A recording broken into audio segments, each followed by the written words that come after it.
من الشیطان الرجیم بسم الله الرحمن الرحیم د مونږ د کورمې د پړچینار ټولو ولسونو ته خصوصا د پړچینار ولس ته قومونو ته چې دلته کم موجود دي راغلي دي یا دلته موجود نه دي ټولو ته د زړه د اخلاصه ټولو نه اول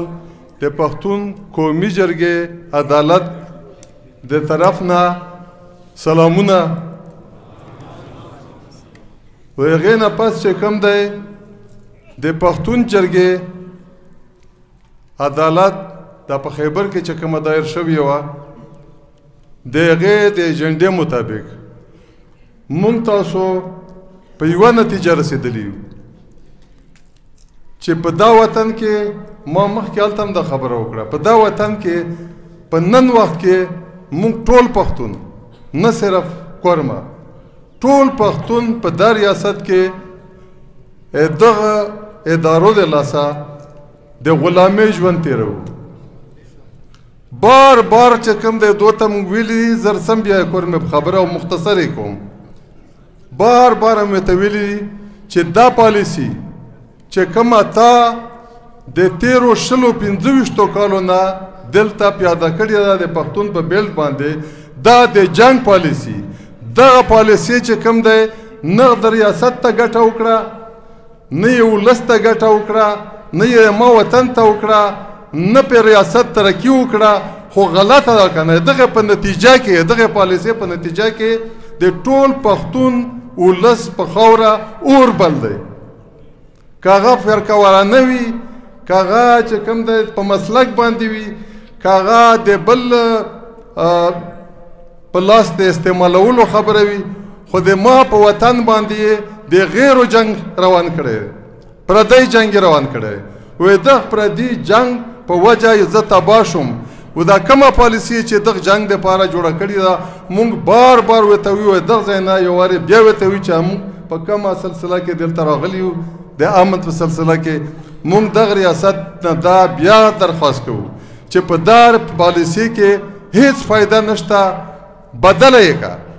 دا د جنگ پالیسي د دغه ریاست د دغه خاورې نه لرې کا د امن پالیسي اختیار کا د ترقۍ پالیسي اختیار کا په ایجوکیشن کې په هیلث کې په ترقۍ کې په دې کې راله کار وکړه موږ ټول ولس ته ملګری یو خو که دا نه کوې و دا کومه پالیسي چې روانه کړې ده و دا چې کوم دی جاري ساتي دغه د وچ ککړو مخالف یو دغه مذمت کوو دغه مخالفت کوو دغه ته پښتون کم از کم په خپله خاوره باندې نور نه پرېږدي نو بله خبره ده چې اوس دا کوو څنګه دا جرګه د موږ یو ارمان و یو خواهش هم و یو خوب هم و چې کله د پښتون په یوه اتفاق راپورته شي په یوه ټغر باندې به راغونډ شي و د خپلو د مسایلو لپاره به چې کوم دی یو شي ګوره زه بار بار دا خبره کوم چې کائنات و مالک چې کوم دی دا الله تعالی دی هغه طاقتور دی عظیم دی خو د ځمکې په مخ چې کوم دی لوی طاقت دا قومي وحدت دی تاسو باور وکړو که په یو ځل په پښتون کې قومي وحدت راغی نه ورته امریکا څه نه ورته روس څه نه چین و نه د خړکی پوج مونږ چې کوم دی چا خلاف نه په پردی ایجنډا نه چا په لاسوهنه په دا یوه خبره هم نه یو راپورته مونږ پښتون د ظلم نه ځان خلاصول غواړو دغه لپاره اتفاق کوو چې په ما کوم روان ظلم دی چې دغه نه ځان خلاص کړم د پاکستان د پښتنو نه علاوه یم اقتصادي طور د پاکستان ټول ولس تباه کړو دغه پالیسي دا پالیسي چې څوک چلوي مخالف یي ظلم چې څوک کوي مخالف یي د ظلم خلاف چې څوک ودرېږي ودرېږو ورسره اوس تر څو په خپله خبره کې شروعات یې دغه ځای نه وشولې ما ملګریو ډېر په تفصیل سره خبرې کړي ما ته نور تفصیل ضرورت نشته زه صرف دومره ویم چې شروعات هم وکړ لکه څنګه مفتي صاحب ملک صاحب خبره وکړه چې امن نه اول شروع موږ وکړه چې امن راولو په پښتنو کې نو ټولو نه زیاته متاثره علاقه په خپل منځي شخړو باندې دا کورمه وه او د دې طرفه چې کوم ډایرکټ موږ سره څه شوي دي په تېرو 25 کالو کې هغه ټولې قبایلي او د ټول پښتون ولس ټولې علاقې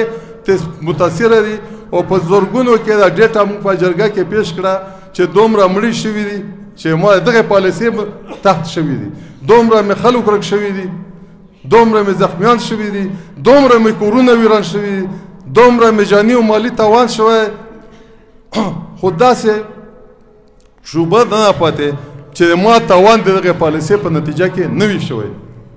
ورونو تاسو ته عرض کوو، خواست ته کوو چې د امن راوستلو کې تاسو یې موږ سره کومک ونه کړو نو دا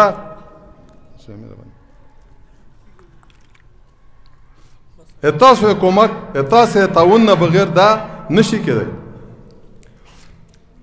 ابتدا هم کړې ده انشاءالله او موږ د الله تعالی نه قوي امید دی. الله تعالی په خپله وي دا ډېره خبره چې کوم دی دین موږ له راسیم نه غلطي پکې ونه کړو، خو وي چې د خلکو اتفاق سره زه ملګری یم. نو چې موږ تاسو اتفاق وي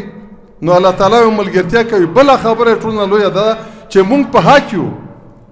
او د موږ خلاف چې کوم ظلم کوي دا باطل دی. نو آخري ګټه چې کوم دی او کامیابي وي انشاءالله چې حق وي. خو داسې هم نه ده چې ته په کاټ کې کښېنې، ته په بړستنه کې پرېوځې او ته خواهش کوي چې ما له هغه راشي ده امن در راشي. داسې هم نه کېږي. د امن دپاره چې تا کم کردار دی هغه کردار ادا کول ضروري دي. نو عزیزانو موږ راغلو یو له سوال له عرض دی چې په دا کې د کم تاوانونه شوي دي نه موږ مړي څوک بیا واپس ژوندی کولی شي او نه هغه نقصانات چې موږ ته رسېدلي موږ په دا وخت کې څومره ترقي کړې وای که دا امن وای دلته په څو چنده ترقي مو کړې وای. خو چې اوس نه دا مسئلې ته په غور باندې سنجیده شو نو دا حل کېږي. د موږ آخري تاسو ته دا سوال دی چې جرګې چې د موږ تاسو د پښتنو کوم اصول دي په هغه کې تر هغه پورې جرګه مخکې نشي تللی چې څو پورې امن نه وي قایم شوی. موږ صافه سوتره راغلي یو چې عمل په هغو اصولو چې موږ تاسو د بل فریق په اعتماد وشي په هغو اصولو باندې موږ تیږه خول غواړو، تیږه غواړو، تیږه را بیغه نه پس دویمه خبره ده او سره تړلې ملک صاحب هم وکړه چې بیا نو د لیارې چې کوم دی د ژوند د لیارې ازادول غواړو. هغې سره چې کوم دی په دریمه مرحله کې موږ غواړو چې تاسو په منځ کې کم لاندې باندې راغلي هغو به خپله خبره موږ ته وکړي دغې جرګې ته، تاسو بیا خپله خبره که په لیکلي فارم کې وي او که په زباني کې وي هغه به وکړو. دا جرګه به چې کوم دی هغه واوري ښه په استقامت سره داسې خبره نه پرېږدو چې موږ ورته غوږ نه نسو د هر یو فریق ته او هغه خبرې چې کوم دی دا جرګه واخلي او کوم چې د قبایلو یا د پښتنو د جرګې اصول وي په هغه اصولو باندې وایي تاسو نه واک اخلي چې هغه دواړو فریقو ته منظور وي او که داسې ونه شول نو په لیارو باندې د شی نه سر ته نه رسېږي سوا د واک نه چې تاسو په اعتماد وکړو پښتون باندې و هغې په نتیجه کې بیا تاسو د بیانونو مطابق واک ورکړئ او دا جرګه بیا تاسو فیصله وکړي. واخر دعوانا